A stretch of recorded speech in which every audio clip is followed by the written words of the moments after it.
Hello mga Kanoypi! For today's video ay magluluto tayo ng chicken macaroni salad na perfect sa kahit na anong handaan o okasyon. Una nating gawin, pakuluan o ilaga ang chicken breast hanggang sa ito ay lumambot. I-comment nyo naman mga Kanoypi saang lugar kayo nanonood para alam namin kung saang lugar nakaabot ang video na ito. At this point ay malambot na ang ating chicken breast. Hanguin na natin at palamigin bago natin ito himayin. Huwag natin itapon ang ating pinagpakuluan dahil dito na rin natin ipapakulo ang ating macaroni elbow pasta. Make sure lang na aalisin muna natin ang mga naiwang residue.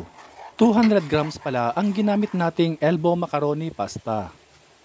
At this point ay luto na ang ating elbow macaroni pasta. Hanguin na natin at bandawan sa malamig na tubig.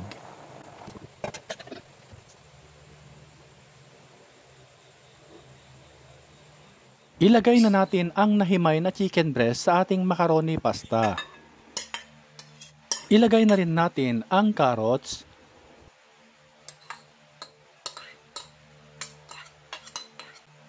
lagyan din natin ito ng pineapple tidbits, pickled relish,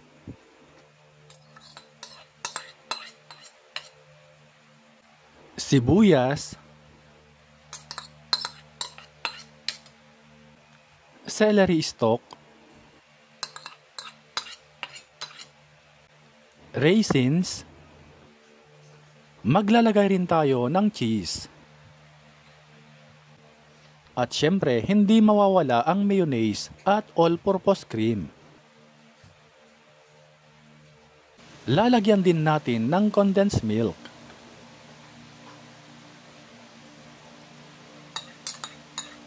Haluin natin ito ng maigi hanggang maging well combined ang lahat ng mga sangkap.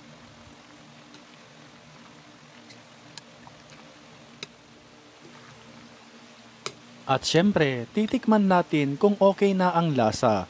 Naglagay pala ako dyan ng kaunting asin at ground black pepper. Pagkatapos nating haluin, pwede na nating iserve agad o kainin. O pwede rin naman na i-chill muna sa ref bago ito iserve. Napakasarap talaga ng chicken macaroni salad mga Kanoypi. Perfect na perfect itong ihanda sa kahit na anong okasyon o handaan. Shoutout nga pala sa Kanoypi nating sina Adi Dukinay from Manolo, Bukidnon, Vivencio Quinto Suga from Waipahu, Hawaii, USA, at Renato Negado from Aklan.